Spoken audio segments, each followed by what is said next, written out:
Creemos en la suprema realidad de España. Fortalecerla, elevarla y engrandecerla es la apremiante tarea colectiva de todos los españoles. A la realización de esta tarea habrán de plegarse inexorablemente los intereses de los individuos, de los grupos y de las clases. España es una unidad de destino en lo universal. Toda conspiración contra esa unidad es repulsiva. Todo separatismo es un crimen que no perdonaremos. La Constitución vigente, en cuanto incita a las disgregaciones, atenta contra la unidad de destino de España. Por eso exigimos su anulación fulminante. Tenemos voluntad de imperio. Afirmamos que la plenitud histórica de España es el imperio. Reclamamos para España un puesto preeminente en Europa. No soportamos ni el aislamiento internacional ni la mediatización extranjera. Respecto de los países de Hispanoamérica, tenderemos a la unificación de cultura, de intereses económicos y de poder. España alega su condición de eje espiritual del mundo hispánico como título de preeminencia en las empresas universales. Nuestras fuerzas armadas, en la tierra, en el mar y en el aire, habrán de ser tan capaces y numerosas como sea preciso para asegurar a España en todo instante la completa independencia y jerarquía mundial que le corresponde. Devolveremos al ejército de tierra, mar y aire toda la dignidad pública que merece y haremos a su imagen que un sentido militar de la vida informe a toda la existencia española. España volverá a buscar su gloria y su riqueza por las rutas del mar. España ha de aspirar a ser una gran potencia marítima para el peligro y para el comercio. Exigimos para la patria igual jerarquía en las flotas y en los rumbos del aire. Nuestro Estado será un instrumento totalitario al servicio de la integridad de la patria. Todos los españoles participarán en él a través de su función familiar, municipal y sindical. Nadie participará a través de los partidos políticos. Se abolirá implacablemente el sistema de los partidos políticos con todas sus consecuencias: sufragio inorgánico, representación por bandos en lucha y parlamento del tipo conocido. La dignidad humana, la integridad del hombre y su libertad son valores eternos e intangibles, pero solo es de veras libre quien forma parte de una nación fuerte y libre. A nadie le será lícito usar su libertad contra la unión, la fortaleza y la libertad de la patria. Una disciplina rigurosa impedirá todo intento dirigido a envenenar, a desunir a los españoles o a moverlos contra el destino de la patria. El Estado nacional sindicalista permitirá toda iniciativa privada compatible con el interés colectivo y aún protegerá y estimulará las beneficiosas. Esta es la norma programática de la Falange Española, obra del personaje que nos convoca esta noche en emisoras Patria Nueva Sociedad, José Antonio Primo de Rivera, a 100 años de su nacimiento. Tengo el agrado que me acompañen como siempre y saludo cordialmente al doctor Jorge Vargas Díaz. Buenas noches, doctor, ¿cómo está usted? ¿Cómo está, doctor? Aquí estamos presentes para dar a conocer nuestros recuerdos de Falange Española. Muchas gracias, doctor. Con nosotros también Jorge Vázquez. ¿Qué tal, Jorge? Muy bien, listo y preparado para un nuevo programa de análisis de historia total. Y si te presentas para el público. ¿Qué tal? Nelson Donoso, vengo aquí a exponer algo sobre Primo de Rivera. Gracias. Muchas gracias, Nelson. Bueno, doctor, estamos con este gran personaje de la historia hispana y de la historia mundial y de la historia del nacionalismo, José Antonio Primo de Rivera. Podríamos comenzar comentando cuáles fueron sus orígenes familiares, de dónde venía, quién era. Madrid, anochecer del 24 de abril de 1903. Mañana, hace exactamente 100 años, nace en la calle de Génova José Antonio Primo de Rivera y Sáenz de Heredia. Su madre, Casilda Sáenz de Heredia y Suárez. Su padre, don Miguel Primo de Rivera, general de ejército, famoso por la llamada dictadura en la tercera década del siglo pasado. Luego vienen otros hermanos, Miguel, Pilar, que fue cabeza del Frente Femenino, y Fernando, el menor. Al nacer Fernando, muere su madre, doña Casilda. Su padre, como decía, fue el jefe de gobierno en la década de 1920 al 30 durante 6 años, cuando frente al malestar que se expresaba en las Fuerzas Armadas por la politiquería de España, el rey Alfonso XIII decía entregar todas las funciones ministeriales a las Fuerzas Armadas, y el general Primo de Rivera es el jefe de gobierno. Así tenemos entonces que pasa la vida de José Antonio confundiéndose con el cambio frecuente de unidades militares. José Antonio diría más tarde: cada vez que mi padre pronuncia un discurso, tenemos que cambiar de ciudad y de casa. Como decía, 6 años dura el gobierno militar de Don Miguel. Pacifica Marruecos, termina totalmente la guerra en África, y el rey entonces, ordenada la casa, vuelve a llamar a los políticos. Don Miguel va al exilio, y solo va a volver su cadáver desde Irún a Madrid para ser enterrado en su tierra. José Antonio, mientras tanto, estudia Derecho. En 1930 ya es un abogado vigoroso y ya empieza a trabajar asumiendo la defensa política y pública de su padre, de su obra ahora desprestigiada por los partidos, y la defensa judicial la hace ante un tribunal especial llamado pomposamente de las responsabilidades políticas de la dictadura, tribunal político creado para perseguir a quienes habían servido a España durante los años del general Primo de Rivera. 1931, 14 de abril, elecciones generales municipales. Triunfan las izquierdas, pierden las derechas, manifestaciones callejeras en Madrid, oportunidad que los agazapados liberales asustan a la monarquía. Alfonso XIII renuncia, huye al exilio, termina la monarquía española y entrega el poder a una república soberbia, victoriosa, engreída y resentida.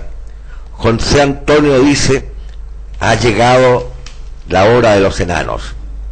Ingresa a la arena política, diputados en las Cortes, el Parlamento español. Lema de él: un puesto en las Cortes para defender la memoria de mi padre. Siguen las intrigas políticas. 29 de octubre de 1933, acta fundacional de Falange Española. Al año siguiente, el 34, iría a reunirse con las juntas ofensivas nacional sindicalista de Ramiro de Ledesma Ramos y se constituye Falange Española de las juntas ofensivas nacional sindicalistas. Creo que este es un buen preámbulo para empezar. Es un buen resumen hasta el momento donde José Antonio ya empieza a mostrarse como un líder nacional en España, y podríamos retomar entonces desde el comienzo, Jorge, esta reflexión que nos introduce a la vida de José Antonio. A mí me llama mucho la atención que el hijo del podríamos decirlo, el gobernador de la República de España, un hombre de una familia acomodada, con un título profesional que en la época era muy lucrativo, vemos que este personaje histórico, o sea, tiene todo un mundo material fácil, tiene una vida más o menos acomodada. ¿Por qué entonces se mete en la política? ¿Qué pasa en España que lo invita a dejar todo? Y porque, vamos, tiene mucho que perder. O sea, un personaje así tiene muchas cosas que perder en la arena política. ¿Qué pasa en España? ¿Qué está pasando en Europa? ¿Qué pasa en el mundo en aquellos años? Bueno, es un momento de grandes revoluciones. No hace mucho había surgido la revolución rusa soviética. Se había descompuesto el imperio austrohúngaro. En Alemania, ya lo hemos tratado en otras oportunidades, surge el nacionalsocialismo en esos mismos años. En Italia está surgiendo el fascismo de Mussolini. En Portugal pasa algo semejante, sube Oliveira Salazar con el corporativismo portugués. En todas partes de esta Europa convulsionada hay necesidades de nuevos aires, y empiezan entonces a funcionar los grupos secretos, el Partido Comunista, el Frente Popular, y se van acumulando cosas. Y en España, muy sensible, porque el español hacía más de 100 años que estaba sometido a presiones políticas y a experiencias políticas que llevaban otros grupos de fuera. Entonces el español se compromete, y van las peleas de la derecha, de las izquierdas, el anarquismo, y nadie se preocupa de una cosa, nadie se preocupa de España. Y eso es lo que toma José Antonio Rivera, Primo de Rivera. Hay que preocuparse de lo que está pasando en la piel de toro ibérica, en España. En escritos de José Antonio anteriores a la década de los 30 podemos observar una marcada preocupación que tiene hacia la política de su país. Él está viendo una partitocracia en España donde después de la dictadura del gobierno unipersonal de su padre, se vuelve un desorden de partidos. Los partidos políticos se crean, se desajustan, se alían unos con otros, producen peleas. En el fondo, como decía el doctor, nadie se preocupa realmente de España, sino que se preocupan de su propio... Son egoístas, en el fondo, los políticos españoles de aquella época. Pero si pasa una cosa muy pintoresca, por decirlo menos, dentro de todo este guirigay de cosas, de los separatismos vascos, catalanes, etcétera, la derecha se creía que iba a sacar mayoría porque iba a comprometer con dinero a los anarquistas de la zona andaluza.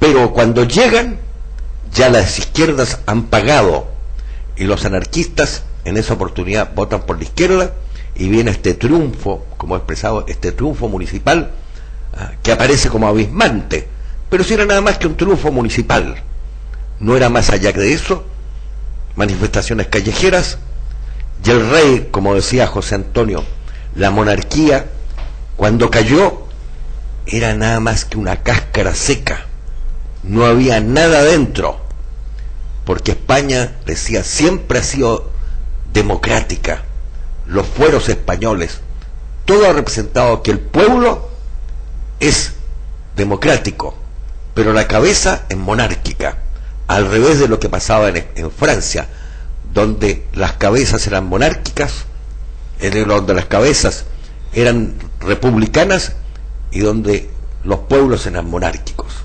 José Antonio, entonces, frente a este problema que tenía, para entender el porqué de la política española, comienza a ver las diferentes tendencias que hay ideológicas en el mundo político. Ve al marxismo, y esta lucha de clases no es más que una representación platónica de una guerra civil. O sea, él entiende que el marxismo, como lucha de clases, es imposible que pueda unir a los pueblos de España. Luego ve a la democracia liberal, al protocapitalismo que nacía en España en aquella época, y tampoco encuentra en esta ideología, falta de fe, una solución real a los problemas del pueblo español. Por lo tanto, es el momento cuando comienza su camino hacia el nacionalismo, hacia una ideología fascista española, podríamos decirlo. Él se junta con un grupo de amigos y comienzan a idear un nacionalismo español.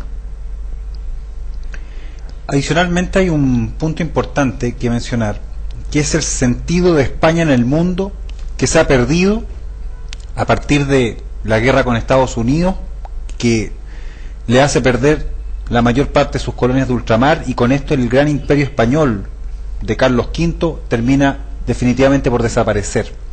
Y España pierde el sentido de unidad de destino que la había mantenido de algún modo afiatada en los últimos 4 siglos, y se digrega en esta cosa sin sentido, que es lo que José Antonio va a tratar de recuperar a través de una propuesta innovadora que viene a sumarse a la emergencia de los nacionalismos en Europa en la misma época. Esto es tal vez lo que uno puede extraer con mayor fuerza de sus escritos tempranos respecto al tema español, doctor. Bueno, efectivamente, nosotros conocimos lo que fue la generación llamada del 98, con esa tremenda crisis moral, esa crisis espiritual de España, que ha perdido todo y ha quedado de repente de la noche a la mañana sin nada. España está cerrada dentro de la península, y todavía en el resto de Europa dicen que Europa termina en los Pirineos. España está aislada, está totalmente aislada y está con estas peleas y estas pugnas políticas de partidos, con el marxismo adentro, con el anarquismo, y todo esto lleva a una mayor desintegración. En realidad está a punto de convertirse en pequeñas republiquillas soviéticas, republiquillas que van a terminar con la última unidad de esa piel de toro ibérica, de ese mundo donde no se ponía el sol. España ha llegado a tocar fondo, y ahí entonces surge esta generación de españoles a través de Falange que están dispuestas a revertir estos hechos. Y José Antonio entonces va a fundar la Falange Española en acta fundacional, donde lanza los primeros puntos programáticos y doctrinarios de su movimiento, de esta Falange Española, que no es exactamente igual que el corporativismo portugués, ni el fascismo italiano, ni el nacionalsocialismo. Es una cosa netamente española, y quiere que España sea un gran sindicato confederado de trabajadores, que sean los trabajadores en la organización social quienes entonces vayan dando la pauta de esta nueva España. Estas son emisoras Patria, se transmitiendo en vivo para Chile y el mundo a través de internet. Estamos en nuestro programa Historia Total, revisando la vida y obra de José Antonio Primo de Rivera. Sin duda, la fundación de la Falange tiene un hito fundamental, que es un hito simbólico hasta el día de hoy, y es la creación de una hermosísima marcha, de un hermosísimo himno, con el cual van a perdurar a través del tiempo y van a influir profundamente, solo con la música y la letra, en una enormidad de movimientos alrededor del mundo. Me refiero al Cara al Sol, del cual pasamos a comentar algunos aspectos anecdóticos muy importantes, doctor. Bueno, como decía, la fundación de la Falange es del 33. La fusión con las juntas ofensivas es en 1934. Luego viene esa revolución roja separatista de octubre del 34. Una valiente lucha solitaria frente a la ceguera de los partidos de derecha contra el triunfo del Frente Popular. Pero a fines de noviembre del año 35, José Antonio, en una reunión, llega con la música de un himno que ha preparado el maestro Tellería, y le dice a los contertulios: Falange necesita un himno, los nuestros mueren todos los días en las calles, y es preciso que tengamos una canción que nos lleve alegres y decididos al combate. Ya su compañero y camarada Luis Velázquez le dice: trata de entonar, de tararear, porque yo en realidad desafino que es un contento. Taraléala. Es una producción, como te dije, del maestro Tellería. El ritmo era gallardo. Esto es lo que yo quiero, agrega José Antonio, ni más corto ni más larga, y de ese sentido de estilo militar. Y escribiendo en una servilleta sale el primer verso: cara al sol con la camisa nueva que tú bordaste en rojo ayer. Días después, el 2 de diciembre de 1935, Dionisio Ridruejo incitaba a concretar la canción, y el 3 de diciembre en la noche se juntaron los conjurados en la cueva del Orcompón, más allá de la Puerta de Alcalá. Están Luis Aguilar, Agustín Conde de Foxá, José Antonio Primo de Rivera, Rafael Sánchez Maza, Luis Bolarque, José María Alfaro, el maestro Tellería, Dionisio Ridruejo, y Agustín Aznar vigilaba la puerta para que nadie se arrancara sin que saliera esta canción. Nadie saldría sin que se hubiese compuesto la canción, aunque estuviesen días en la labor. José Antonio nuevamente inicia la velada. Siempre he dicho que nuestro himno no sea engolado, ni excesivamente solemne, alegre, risueño, exento de odios, una canción de guerra y amor. Anticipo que traigo 2 versos más. Traerán prendidas 5 rosas las flechas de mi haz. Entonces Foxá empieza con otro verso: formaré junto a mis compañeros que allá están en los luceros, y termina con lo conocido de nuestro afán. Se juntan y siguen Foxá y Alfaro y llegan a otro verso: si te dicen que caí, me fui al puesto que tengo allí. Ridruejo agrega: volverán banderas victoriosas. José Antonio: traerán prendidas 5 rosas. Bueno, se termina la canción, y la canción se canta por primera vez en la concentración del Cine Europa el 2 de febrero de 1936, y se editaron 20.000 ejemplares. El 4 de febrero, a la salida de los funerales de un camarada muerto, se haría callejera y popular. Así tenemos entonces que esta canción, compuesta por Alfaro, volverán a reír la primavera, Foxá, que por cielo y tierra mar se espera, y Alfaro, que va a terminar arriba escuadras a vencer, que en España empieza a amanecer. Escuchémosla.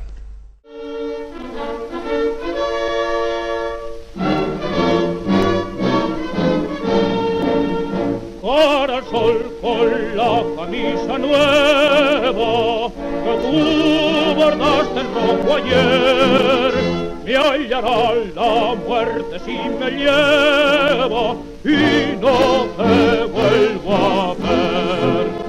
Formaré junto a mis compañeros que hacen guardia sobre los luceros. Impasible la demanda y están presentes en nuestro afán. Si te dicen que caí, me fui al puesto que tengo allí. Volverán banderas victoriosas al paso alegre de la paz, y traerán prendidas 5 rosas las flechas de mi haz. Volverá a reír la primavera que por cielo, tierra y mar se espera. Arriba escuadras a vencer, en España empieza a amanecer. Corazón por la camisa nueva, que todo danza el compañero, que llevará la muerte si me lleva, y no te vuelvo a ver. Formaré junto a mis compañeros que hacen guardia sobre los luceros. Imposible la memoria está presente en nuestra paz. Si me dicen que caí, me fui al puesto que tengo allí. Volverán banderas victoriosas a paso alegre de la paz, y traerán vestidas 5 rosas las flechas de mi haz. Volverá a reír la primavera que por cielo, tierra y mar se espera. Arriba escuadras a vencer, que en España empieza a amanecer. ¡España! ¡Una! ¡España! ¡Grande! ¡España! ¡Libre! ¡Arriba España! ¡Arriba! Sol con la camisa nueva que tú bordaste en rojo ayer.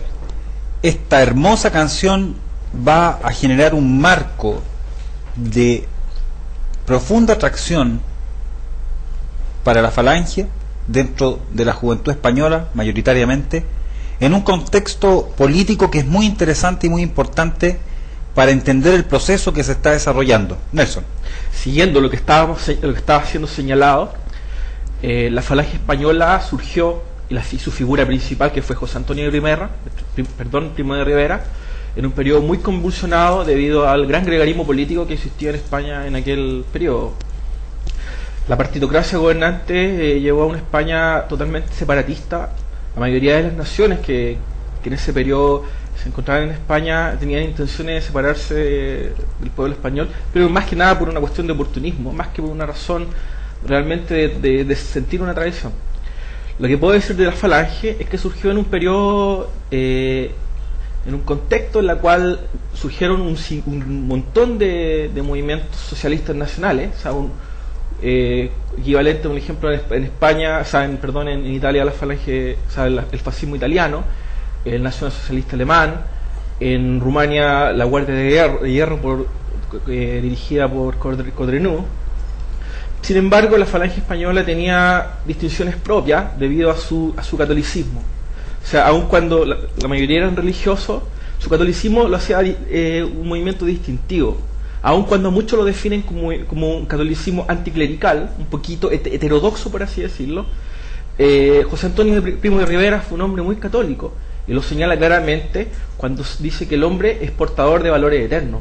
Y es una frase muy cargada de religiosidad y de mucho espíritu. Eso es lo que podría señalar. Gracias. Sobre eso del catolicismo español, es bueno recordar que cuando está Carlos V en el poder, en aquel siglo de oro de España, cuando está Carlos V surge la reforma luterana, las reformas, y el Papa en ese momento es simpatizante de los reformistas. Y el rey Carlos V dice: nosotros estamos con el catolicismo y no estamos con esta iglesia. Moviliza sus tropas y entra a lo que se llamó el saco de Roma. En España todavía persistía ese sentido que el catolicismo era más importante que la iglesia, y eso va a tener mucha importancia en lo que va a pasar después del Concilio Vaticano II. Esta relación entre doctrina y fe, esta relación entre política y teología, se va a expresar en un movimiento que es profundamente carismático, es una de sus características, profundamente místico, que es la segunda, o la primera tal vez, y que apela más allá de la razón, más allá del sentimiento y la pasión, al espíritu y a los nobles ideales más profundos. Yo creo que esa característica central de la Falange la va a distinguir y la va a asemejar a la vez a los otros movimientos socialistas nacionales que tú citabas, Nelson. Particularmente podría poner como ejemplo a la Guardia de Hierro Codreanu, que también era profundamente religiosa, influida tal vez por lo que fue la ortodoxia o la iglesia ortodoxa griega en alguna medida, aunque eran católicos. Sin embargo, en España esta fusión, y de hecho la propia revolución española, la guerra civil española, va a estar planteada en alguna medida en estos términos teológicos, porque se está luchando contra el mal y se está luchando contra el ateísmo. Son cosas profundamente conexas. Jorge.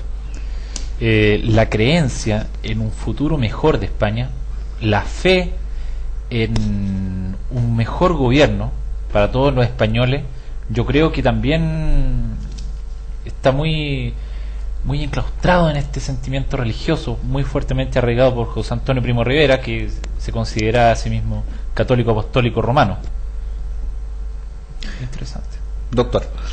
Bueno, veamos las partes ya más programáticas de lo que es Falange, cuando se reúne en una gran asamblea nacional en el castillo de Riscal, donde van los miembros del consejo, donde todavía la junta de mando es un triunvirato ejecutivo central y el resto son los consejeros.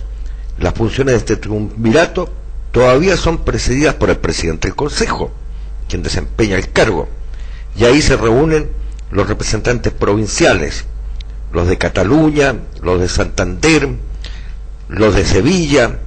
Ahí está Onésimo Arredondo por Valladolid, Francisco Rodríguez por Jaén, Bravo por Salamanca, Rafael Sánchez Maza, José María Alfaro, Juan Aparicio por Madrid, Aniceto Ruiz Castillo por Valencia, etcétera. Y el triunvirato empieza a trabajar y empiezan las ponencias. Unidad de la patria, lucha de clase, situación del campo, defensa nacional, pedagogía, cuestión religiosa y política internacional. El primero de los grupos comprendía la unidad de la patria, 3 ponencias: hechos diferenciales, lenguas vernáculas, estatutos, la lucha de clases, antimarxismo y anticapitalismo y corporativismo. En el tercer grupo, reconstrucción del suelo nacional, del campo, problemas jurídicos de la tierra, cultivos, aranceles, campo y ciudad, y al final, educación premilitar, ejército y marina, y va a terminar con universidad, enseñanza media, primera enseñanza y enseñanza profesional. Cosas que podríamos decir que son actuales en el día de hoy. Son actuales. Eran actuales hace 50 años, son actuales hoy día.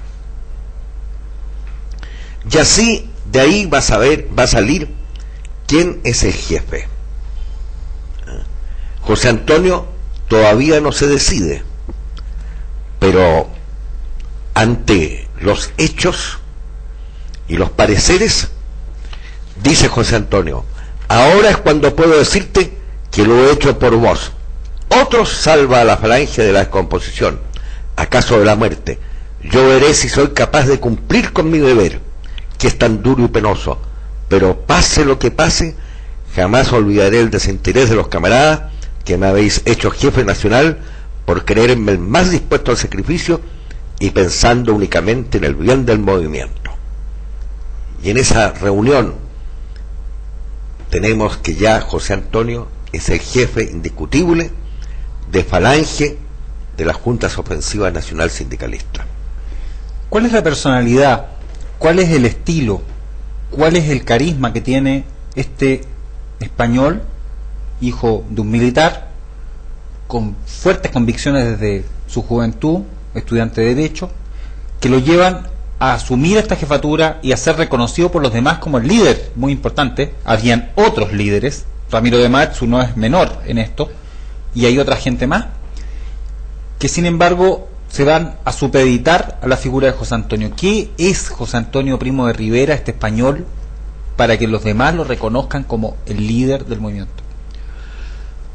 Bueno, es un hombre tan desinteresado que estaba dispuesto a dar su vida por el movimiento que se iniciaba. Y como es un abogado brillante, José Antonio soportó 4 juicios, 4 procesos, y el último lo llevó a la muerte. El primer proceso fue nada menos que por un delito de imprenta. Se lo tuvo recluido en la cárcel Modelo de Madrid, y la Audiencia Provincial de Madrid constituyó el tribunal de urgencia. Fíjense que por un delito de imprenta lo llevaron a un tribunal de urgencia, porque las hojas eran clandestinas, y se le procesó y se le dio una pena de 2 meses y 1 día y arresto mayor. No pasó absolutamente nada. El segundo proceso es muy interesante, porque se le acusó de antisemitismo, que sustentaba principios religiosos antirraciales. Y él argumentó así, y lo probó con citas históricas y mitológicas. Hablé de los judíos, tan admirados del régimen actual, que juraban por los cuernos de Jehová, suponiendo estos aditamentos al dios de las alturas. Me refería al buey Apis, uno de los dioses mayores de los egipcios, al toro alado de los asirios, y a los de Gisandro, de origen celta. Aludía a Júpiter, adoptando la figura táurica para su coqueteo con Europa, y cité varios ejemplos más de religiones en que son dioses, lares y tutelares, machos caburíos de más o menos pares de cuernos. Y eso fue el juicio, el segundo proceso que tuvo. El tercer proceso fue por tenencia ilícita de armas. Fue allanado por la policía y la policía le colocó una pistola que no la tenía. Aquí en Chile ha sido un tema recurrente, doctor. Sí, lo hemos sufrido. Ahora, ya el cuarto proceso, ese sí que fue grave, porque se refirió a la ley de organizaciones políticas que proclamaban propósitos legales y admisibles. Sin embargo, no salió de la cárcel. El gobierno había decretado que continuáramos en la prisión en concepto de presos gubernativos. Es decir, los presos políticos de la época. Presos políticos. Exactamente. Y así entonces lo fueron arrinconando hasta que llegó a el juicio de Alicante. Antes de entrar en eso, sería interesante también comentar algo que nos podría poner bastante en contexto, que es la situación social, la situación económica, la situación del pueblo español en la época. Yo creo que eso es un aspecto que merece ser absolutamente considerado para entender por qué José Antonio está dispuesto a morir por este proyecto suyo de una España grande, de una España una.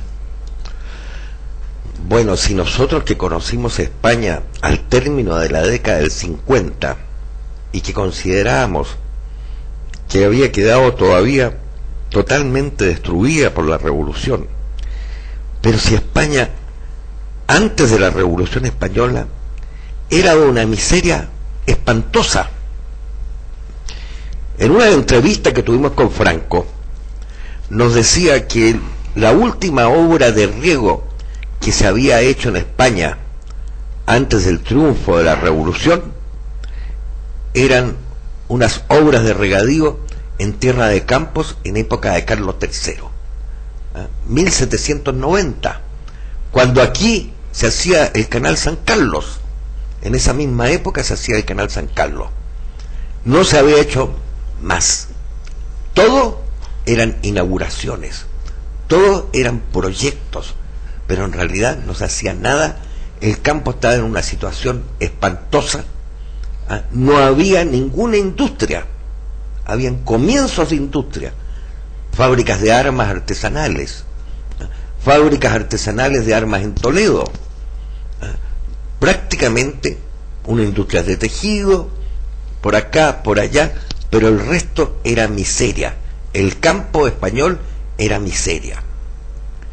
Muy a propósito, vamos a leer de Ciudades de Lona, un libro editado por La Falange de Inés García Escalera, que cuenta un campamento juvenil de La Falange, cuando uno de los chicos de 12 años que están participando en el campamento sufre un leve accidente y para que se recupere es invitado a la casa del alcalde del pueblo, cerca del cual está instalado el campamento juvenil. Y cuenta este chico en su diario: una casa campesina. Como me había dado aquel desvanecimiento, Martínez no consistió, Martínez es el jefe del campamento, en dejarme hacer a pie el regreso al campamento, ni siquiera que mis compañeros, cansadísimos, me llevaran en brazos, como llevamos a Luis el día que se torció el pie jugando al balón Fortaleza, y pidió al jefe local que me llevara en su caballo hasta el pueblo, desde donde, una vez descansado, me mandaría en algún carro para que no me diera demasiado el sol. Yo no me enteré de nada hasta que el jefe me invitó a subir a su caballo. De haberlo sabido antes, habría suplicado a Martínez evitarme aquella vergüenza. Sí, como nos han dicho en clases, el miedo no es condición de hombres, sino de niñas tontas, lo mismo pueden pensar los camaradas de esta falta de fortaleza física que me ha hecho desmayarme. Yo hubiese hecho todo lo posible para llegar, aunque fuera arrastrándome hasta el campamento, aunque luego me tuviera que pasar en la enfermería todos los días que nos quedan. Pero cuando me di cuenta del proyecto Martínez, era tarde para protestar respetuosa y enérgicamente.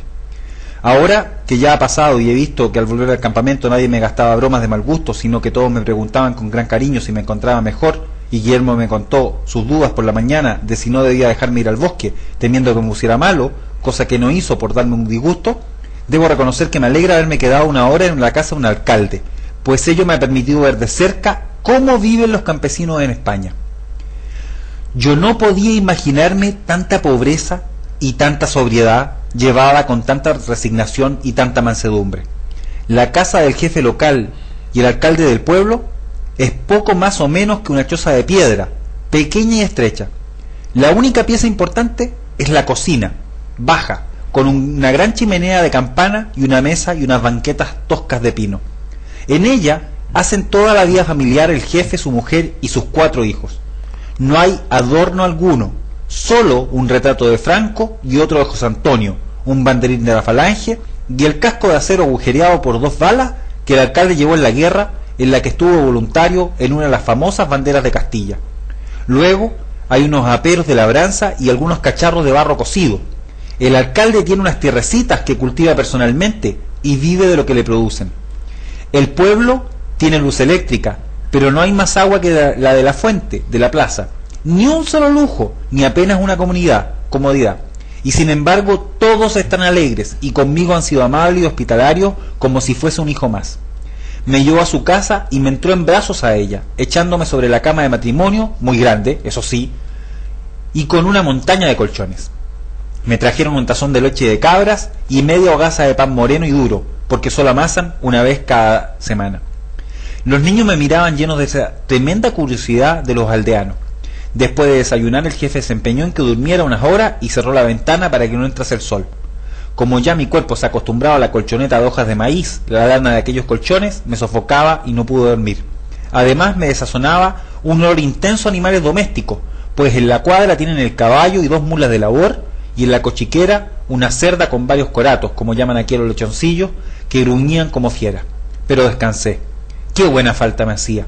Y pensé en las muchas cosas que en la estancia en el campamento me ha hecho aprender. Como no conseguía dormir, me levanté a las 10.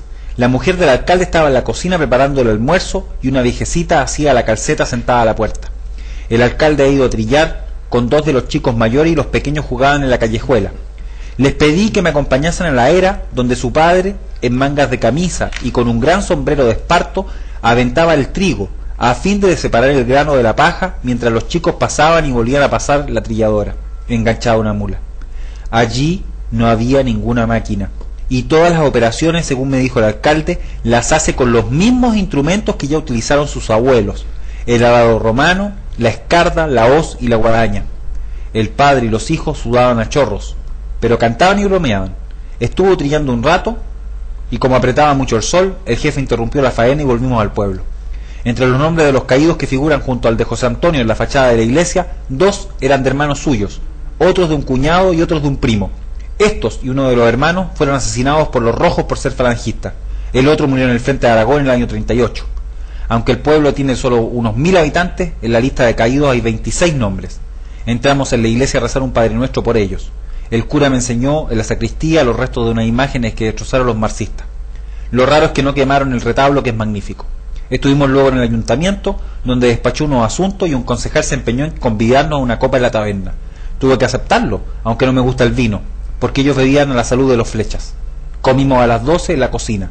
Para agasajarme, echaron la casa por la ventana, pues las mujeres habían matado una gallina y cortado unas lonchas de jamón de un dedo de gordas. También habían hecho natillas. Comimos todos en cazuela, pues aunque quisieron ponerme plato aparte, me pareció ofensivo para ellos el aceptarlo. Después de comer, tuve que explicar a los chicos cómo vivía en Madrid y lo que estudiaba. No sabían lo que es un violín, y les he prometido volver un día a tocar para ellos. Si puedo, vendré desde el campamento, y si no, desde Madrid con mis padres, y traeré juguetes a los pequeños. Luego les hablé de nuestra vida en campamento. Los chicos mayores irán el año próximo. Por último, el alcalde me contó episodios de la guerra. Como es un hombre que por su sencillez y su bondad da confianza, cuando me dijo que iba a preparar el carro para llevarme al campamento, le pedí que me gustaría más con él ir a caballo, como había ido desde el bosque hasta su casa. Así lo hicimos al oscurecer y llegamos a la hora de arriar banderas. Este es el relato de un chico de 12 años en la casa del alcalde de un pueblo español de la época. Doctor. Bueno, todo esto demuestra que los españoles habían llegado a un estado de pobreza que era una miseria, y tal como se dice ahí, era una miseria digna.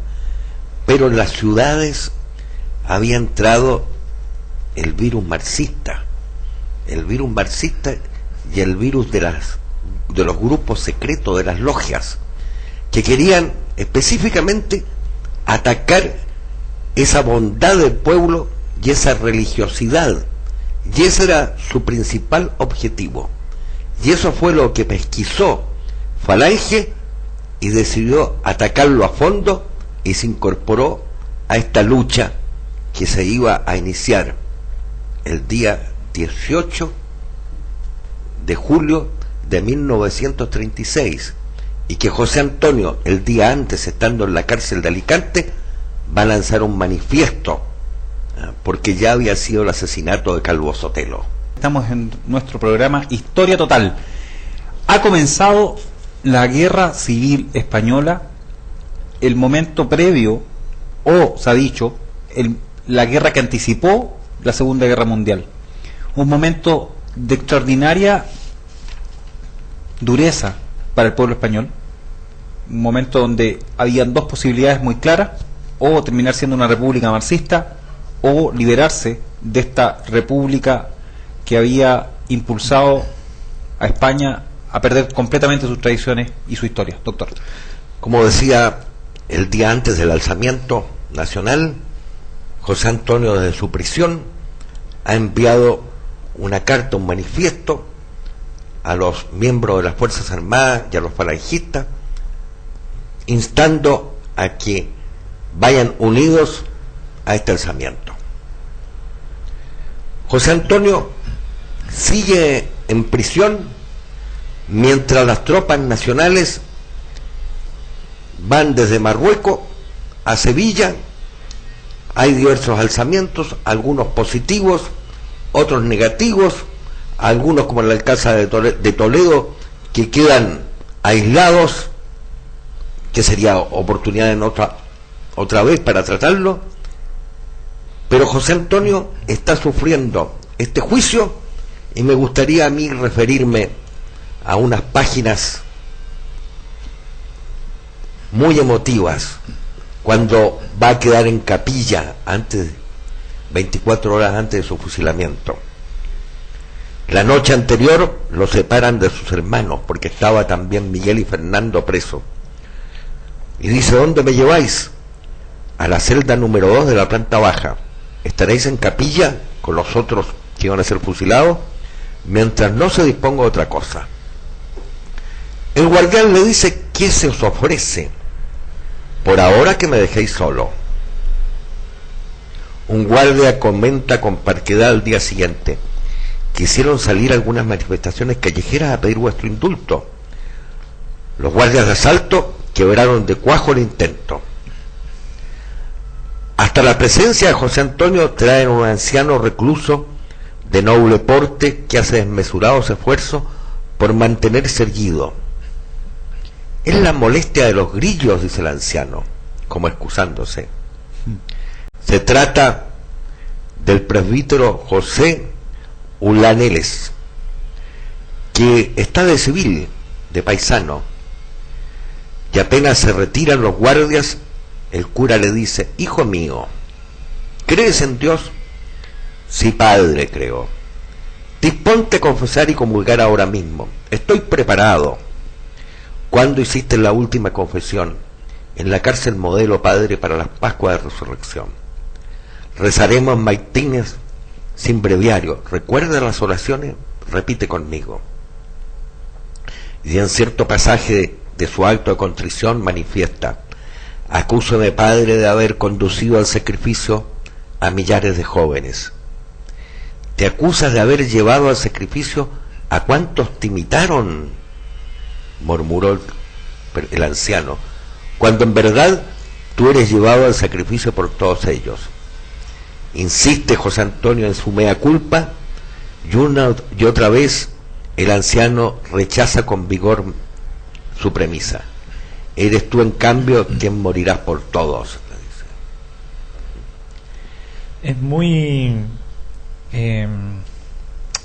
difícil entender mientras, por ejemplo, mientras el sionista Charles Chaplin estrenaba en Estados Unidos su obra Tiempos Modernos, en la cual se burlaba de los nacionalismos en Europa, estos luchaban día a día por su libertad. Hombres como José Antonio Primo de Rivera y tantos otros españoles, podría citar a Ruiz de Alda, Alfonso Garza Valdecasa, entregaban su vida por un ideal nacionalista, por el pueblo español, por todos y cada uno de los habitantes de España, por ejemplo. No solamente por los ateos marxistas, o no solamente por los demócratas liberales, por los conservadores, por los aristócratas o por el proletariado. El mundo, la imagen que se tenía desde afuera de Europa de estos movimientos era muy falsa, por decirlo menos. Y la historia que estamos contando ahora no solamente sirve para darnos cuenta de una realidad que hasta para los mismos españoles está escondida, sino que también para aprender que en el pasado existieron hombres que fueron capaces de dar su vida por un ideal. Nelson. A pesar del rol activo que asumió José Antonio Primo de Rivera de la Falange Española en lo que se refiere a la revolución que estamos señalando, quiero destacar el humanismo de José Antonio Primo de Rivera, sus valores trascendentales que él aspiraba desde muy niño debido a su catolicismo. José Antonio Primo de Rivera, debido a lo señalado, siempre repudió la violencia por la violencia. Nunca fue un tipo violento. O sea, él siempre quiso la paz en vez de la violencia. Incluso es más, en un momento llamó a los conspiradores de derecha como fascistas llenos de viento. Quiero decir que Primo de Rivera no le gustaba la etiqueta de fascismo, puesto que él consideraba a la Falange un movimiento 100% español. Y debido a todo esto, bueno, él se sacrificó prácticamente para evitar, yo creo, esta oleada de violencia que estaba sufriendo el pueblo español, a quien él tanto amó, y que en realidad al final terminó sacrificándose. Fue una especie de mesías de su pueblo. Quizás puede parecer una exageración, pero llegó un momento en que los mismos enemigos de la Falange Española ya ni siquiera le llamaban falangismo, sino le llamaban franciscanismo. O sea, eran verdaderos apóstoles en pro de la idea de un Estado nacional español, cultivado obviamente en lo que se refiere como fundamento a la paz dentro de España. Gracias. Jorge. Y esto, lo que estamos señalando, no es tan solo una idea o una creencia nuestra. Por ejemplo, un anarquista, uno de los líderes anarquistas de la época, marxista, totalmente contrario a la idea nacionalista de Primo de Rivera, el abad de Santillán señala: los españoles de esta talla, los patriotas como él, no son peligrosos y no se han de considerar enemigos. ¿Cómo habría cambiado el destino de España si hubiera sido posible un acuerdo entre nosotros, tal como lo consideraba Primo Rivera? Esta figura de José Antonio se suma entonces, en su muerte, a la muerte de millares de hombres, millones de hombres, que lucharon por una vía, vamos a decirlo con la palabra del momento, por una vía alternativa. No es la palabra que más me gusta, pero como se dice hoy, a la izquierda y a la derecha, una vía que planteaba que había otra solución para los problemas del mundo, para los problemas de cada país, para los problemas de España. Va a ser una guerra cruenta, una guerra incluso tragicómica, porque hay momentos de la Guerra Civil Española que realmente, al rememorarlo, llegan a dar risa por los hechos que ocurrían. Ha retratado en algunos momentos algunos cineastas españoles estos hechos, pero que en el fondo reflejan las dos grandes tendencias: la tendencia sublime hacia el heroísmo, hacia el martirio, y una tendencia que no deja de ser también en alguna medida importante y valiosa en su contexto, por creer en ciertos ideales que de algún modo nosotros no compartimos. Esta época de la guerra civil es una época muy difícil, es una época donde van a interferir casi todas las potencias, de algún modo estuvieron implicadas en la guerra civil. Rusia directamente, la Unión Soviética directamente, con sus asesores, los comisarios, la mayor parte de ellos judíos, vale la pena señalarlo, Estados Unidos, Francia, Inglaterra, Alemania, Italia, y así. Prácticamente, doctor, España fue un campo de prueba para las armas que se usaron en la Segunda Guerra Mundial. Así se ha dicho, doctor. Efectivamente, la Revolución Española fue lo más sangrienta posible. Hemos hablado de su aspecto religioso, y me recuerdo de una plegaria de los aviadores nacionalistas, los que aprendieron vieja asignatura de arrancar de la tierra sus raíces y ya son casi arcángeles felices por defender la paz desde la altura, los que hicieron caminos tras las huellas del pájaro y del sol por cortesía, y en plena hazaña los sorprende el día, con el alma sentada en las estrellas, los que inmersos en alas de victorias, por espacios de eternas cementeras, se pusieron la gloria por montera, sumergiendo sus labios en la historia, los que elevan plegarias con respeto hacia una lejanía inmaculada, por tener sobre nubes su moradas, te hicieron suyo, Virgen de Loreto. Mientras tanto los nacionalistas actuaban así, la Checa comunista no solamente empezaba a perseguir al nacionalismo, a los militares, a los requeté, a los tibios de la seda, aquellos hombres de Gil Robles que a última hora se dieron una vuelta de carnero. La Checa comunista empezaba también a perseguir a los anarquistas, los metía presos, los flagelaba, los mataba, porque solamente querían que en España se estableciera una república socialista al extremo de Europa, para que actuara como tenazas sobre el resto y hacer caer a toda Europa en el marxismo. Y eso fue lo que hizo la Revolución Española, salvó a Europa sin haber entrado en la guerra mundial. Esta breve mención que hace usted, doctor, al tema de los anarquistas respecto a los comunistas, es vital señalarla. Los comunistas en España fueron los peores verdugos del anarquismo español.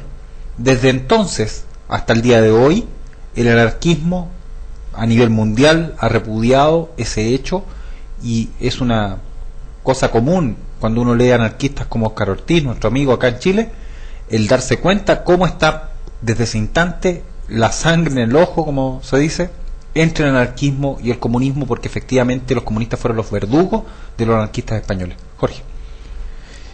Esto, cuando comienza la guerra civil, para José Antonio Primo de Rivera, es un dolor tan grande que tiene en el corazón, que incluso llega a señalar: ojalá fuera mía la última gota de sangre española que se vertiera en discordias civiles. Ojalá encontrara ya su paz el pueblo español, tan rico en buenas cualidades entrañables. Lo que nos señala claramente el valor de esta persona y la gran pérdida para, no solamente para España, sino que para todo el mundo. Usted está escuchando Emisoras Patria, en una sociedad transmitiendo en vivo para Chile y el mundo a través de internet. Estamos en nuestro programa Historia Total, dedicado a la vida y ahora a la muerte de José Antonio Primo de Rivera. Doctor. Bueno, ya hablamos del juicio, hablamos de los momentos antes de su fusilamiento. Ya está en capilla, acude una de las ancianas tías de José Antonio, una de sus hermanas, a despedirse. Él siempre está muy digno, y va entonces ya en camino al fusilamiento. Los que estaban presentes, el abogado Campos se pone a sollozar. José Antonio se vuelve hacia él, con voz clara y dulce acento manifestó: señores, no hay motivo para llorar. Si nosotros sabemos morir, vosotros debéis saber ver morir. Departió con los hombres del piquete que lo iban a fusilar. ¿Verdad que vosotros no queréis que yo muera? ¿Quién ha podido deciros que soy vuestro adversario? Quien os lo haya dicho no tiene razón para afirmarlo. Mi sueño es el de la patria, el pan y la justicia para todos los españoles, pero preferentemente para los que no pueden congraciarse con la patria, porque carecen de pan y de justicia. Cuando se va a morir no se miente, y yo os digo antes de que me rompáis el pecho, que no he sido nunca vuestro enemigo. ¿Por qué vais a querer que yo muera? Los milicianos le escuchan en silencio. El jefe dice: cumplid con vuestro deber. Fue caminando hasta el sitio marcado. Se colocó en el extremo de la izquierda del grupo de condenados, que, como agregué, eran varios. Un poco apartado de ellos, se despojó de la gabardina arrojándola a un miliciano que se la solicitaba, quien la barajó en el aire. Es verdad, convino sombrío, en el otro mundo no hace frío. Apenas pálido agregó, apuntad bien, porque os van a hacer falta pronto todas las municiones. Dicho lo cual, se cruzó de brazos y adelantó ligeramente el pie izquierdo para esperar la muerte. ¡Listos! Los fusiles se preparaban. El teniente de asalto, que mandaba el piquete, de apellido González, ordenó entonces, ¡apunten! Al mismo tiempo que una precipitada descarga arrebató a José Antonio su grito de ¡arriba! Iba a decir arriba España, y el ademán, esbozado de su palma, se plegó aprendiendo el aire. Como a media hora después de haberse efectuado la ejecución, partió desde la alcaidía a todo escape una furgoneta. ¡Al cementerio!, indicó el responsable. Por entre la ranura de las compuertas del vehículo sobresalía la mano de uno de los ajusticiados. Una herida almagrada del tamaño de una avellana ojalaba su palma. Los hombres del pelotón daban muestras de impaciencia ante los engorrosos procedimientos que tenían lugar en el cementerio. ¿Será necesario firmar el acta judicial?, preguntó que los dirigía. Esa es la orden. Estaban los cadáveres despojados hasta de las alpargatas, las cabezas rapadas y como enfundadas en sacones o blusas de gabardina gris clara que ostentaban las manchas embreadas de los cuajarones. Entre 4 hombres bajaron su cuerpo y lo tendieron en la mesa recubierta de zinc. El conserje se persignó a hurtadilla, lo tomó firme de las muñecas y exclamó vacilante, ¡qué extraño! El cuerpo aún permanece caliente. Y todos huyeron despavoridos.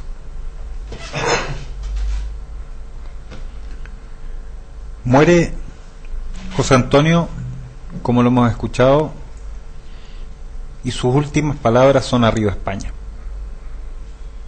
Le dice a los fusileros, a sus asesinos, que nunca ha estado contra ellos, y se va reconciliado y en paz. Su obra dura muy poco. Me ha llamado siempre la atención esta concordancia de tiempos y voy a hacer la reflexión, ¿no?, con la vida de Jesús, 33 años, muy joven, y en la flor de la vida muere por su ideal, por una España una, grande, libre. Allí, entre gente que seguramente jamás va a tener recuerdo, y es poco tiempo en el cual él va a expresar sus ideas. No son más de 4 años, 3 años, es muy poco, de los 30 a los 33 casi, y sin embargo qué impronta, qué legado. Jorge Vázquez. Voy a citar del testamento de José Antonio una frase: me asombra que aún después de 3 años la inmensa mayoría de nuestros compatriotas persistan en juzgarnos sin haber siquiera entendido un sesgo de nosotros y sin haber siquiera tampoco procurado ni aceptado la más mínima información. Lamentablemente la muerte de José Antonio no terminó por definir el futuro de España. El futuro de España se decidió por las armas, se decidió en combate, y lo que va a ocurrir después con su legado, con la falange, es una cosa que realmente, vista la distancia, y que me perdonen los camaradas españoles que nos escuchan, uno no entiende. Y no entiende porque no se puede comprender tan fácil cómo el legado de este hombre extraordinario va a verse diluido a un punto donde ya nadie es capaz de tener un norte común. Nelson. Haciendo reflexiones sobre los que está señalado, puedo decir que el legado de Primo de Rivera, aun cuando vive en los corazones de muchos españoles, que aun cuando la prensa y los medios de comunicación señalen que son menos, puesto que existe este tema de la globalización que todo lo catapulta, lamentablemente, Hoy en día nos encontramos con una falange que está bastante disgregada, lamentablemente. Por un lado encontramos la falange española auténtica, que ellos se consideran herederos del legado de José Antonio Primo de Rivera, la falange española independiente, la falange española de la Jons, y en el fondo lo único que hacen es ir en contra del espíritu de José Antonio, que en realidad buscaba lo que es la unidad. Y eso es de lamentar hoy en día, porque no permite una falange fuerte que a lo mejor pudiera en algún momento lograr el sueño de José Antonio. Gracias. Bueno, de eso tendríamos que hablar mucho. Cuando termina la revolución, el general Franco decide formar un movimiento nacional de apoyo político, y en este movimiento nacional los integra él, la falange, el requeté, aquellos hombres que venían del carlismo, que también habían peleado junto a las Fuerzas Armadas, la monarquía liberal. La monarquía liberal también se incorpora, y luego va a venir el hecho del que general Franco elige al actual rey, hijo de don Juan Carlos de Borbón, el heredero del trono de Alfonso XIII. Lo elige para continuar, pensando que el rey, educado en las normas del movimiento nacional, va a ser leal con quien lo puso como depositario de la corona española. Pero ahí viene un hecho, se equivoca, porque el que maneja la casa real es don Juan de Borbón, quien desde el año 46 está intrigando contra el general Franco, apoyado por los vencedores del año 45. También viene la defección de la Iglesia Católica, viene la defección de algunos principales falangistas, como el caso de José Antonio, como el caso de Dionisio Ridruejo, hombre poeta que había estado en la División Azul y que sencillamente se pasa al sector democrático. Y así entonces se va desperdigando. Yo me recuerdo haber estado en el Palacio La Silvela, allá por los años 65, 67, comentando esta disgregación. Van a ser el desarrollismo económico. Me tocó estar en España cuando fue a Eisenhower en diciembre del 59. Todos estaban felices por la apertura. Me tocó ver en una oportunidad a Franco con Castilla, ministro de Asuntos Exteriores, que había estado en la División Azul, con Fraga Iribarne, el hombre de informaciones y turismo, que hizo de España un país turístico. España ganó en lo económico, indiscutiblemente que ganó en lo económico, pero no fue leal con Falange y con José Antonio Primo de Rivera, y tampoco han sido leales aquellos hombres que hoy día tratan de formar grupitos de Falange. También tuvo mucha injerencia hombres brillantes como Fernández de la Mora, que vino hasta Chile a hablar de las ideologías, que se habían terminado las ideologías, que era el momento del crepúsculo de las ideologías, en circunstancias que los otros seguían trabajando, y hombres del franquismo hablaban del crepúsculo de las ideologías. Entre ellos mismos, un hombre brillante como Blas Piñar, que forma un movimiento político Fuerza Nueva, un movimiento político que no sabe manejar la política, que lo único que es valioso es la palabra de Blas Piñar, que reúne plazas llenas para que lo escuchen, y que en el momento de las votaciones no logra conseguir un parlamentario. Solamente una vez Blas Piñar fue parlamentario. Todas estas cosas las comentábamos en España, y los españoles se disgregaron en grupitos, en grupúsculos, hasta terminar con el legado de José Antonio Primo de Rivera. Y no solamente podemos ver esta especie de traición en España. En Chile también existió en alguna época la llamada Falange, que bueno, cambió de nombre, cambió de circunstancias, cambió de ideología, cambió de rumbo, ahora no tiene ni siquiera rumbo. José Antonio Primo de Rivera, hoy día hemos tratado de esbozar un poco la vida de este verdadero nacionalista y bueno, ¿qué más podríamos agregar acerca de este gran hombre?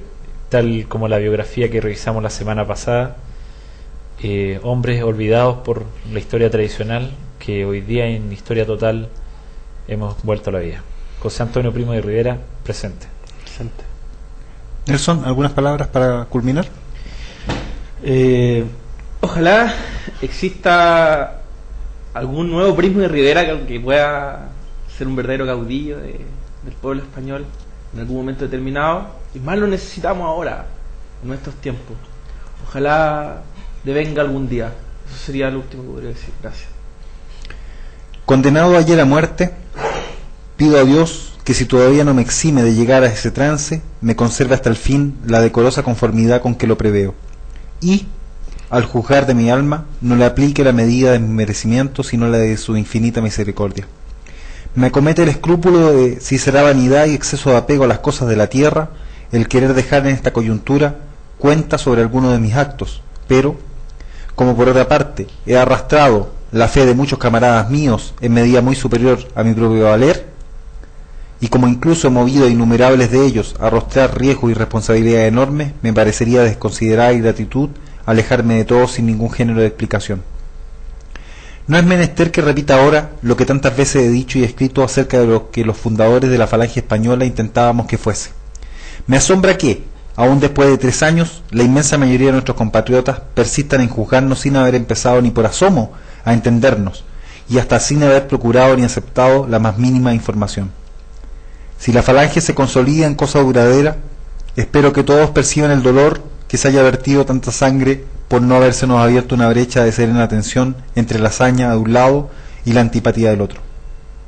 Que esa sangre vertida me perdone la parte que he tenido en provocarla, y que los camaradas que me precedieron en sacrificio me acojan como el último de ellos. Ayer, por última vez, expliqué al tribunal que me juzgaba lo que es la Falange. Como en tantas ocasiones repasé, aduje los viejos textos de nuestra doctrina familiar. Una vez más observé que muchísimas caras al principio hostiles se iluminaban primero con el asombro y luego con la simpatía. En sus rasgos me parecía leer esta frase: si hubiésemos sabido que era esto, no estaríamos aquí.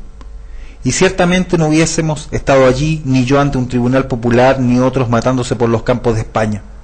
No era ya, sin embargo, la hora de evitar esto, y yo me limité a retribuir la lealtad y la valentía de mis entrañables camaradas, ganando para ellos la atención respetuosa de sus enemigos. A esto atendí, y no a granjearme con gallardía de oropel la póstuma reputación de héroe. No me hice responsable de todo, ni me ajusté a ninguna otra variante del patrón romántico. Me defendí con los mejores recursos de mi oficio de abogado, tan profundamente querido y cultivado con tanta asiduidad.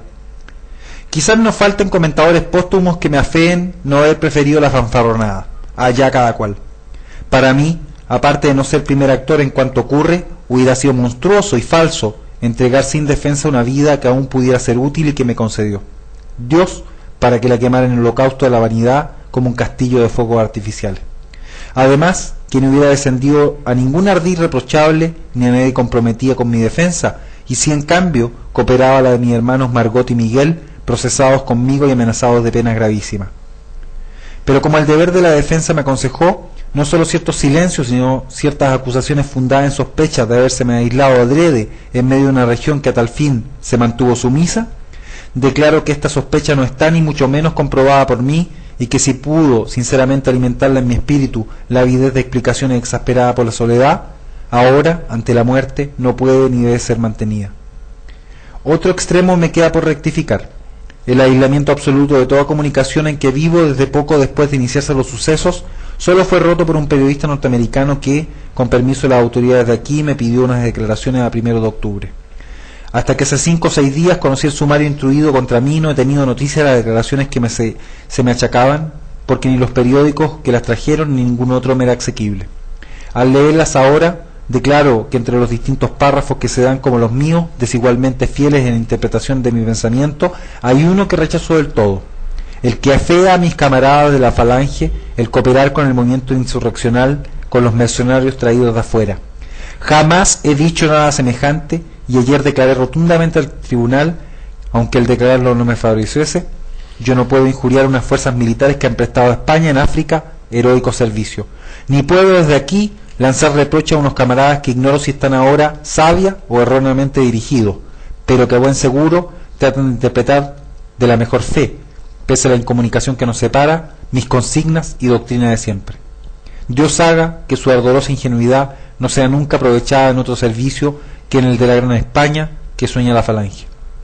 Ojalá fuera mía la última sangre española que se vertiera en discordias civiles. Ojalá encontrara ya paz el pueblo español, tan rico en buenas cualidades entrañables, la patria, el pan y la justicia. Creo que nada más me importa decir respecto a mi vida pública.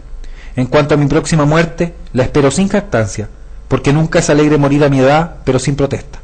Acéptela Dios, nuestro Señor, en lo que tenga de sacrificio, para compensar en parte lo que ha habido de egoísta y vano en mucho de mi vida. Perdono con toda el alma a cuantos me hayan podido dañar o ofender, sin ninguna excepción, y ruego que me perdonen todos aquellos a quienes deba la reparación de algún agravio, grande o chico. Cumplido lo cual, paso a ordenar mi última voluntad. Y para terminar con una frase de un hispanista chileno, de Jaime Izaguirre Gutiérrez: por la fidelidad a la esperanza, solo el que se siente depositario de un mensaje escrito con la tinta de los siglos es capaz de marchar por ruta firme y con fe inquebrantable. Tiene por delante una misión para los vivos y por detrás el respaldo de los muertos.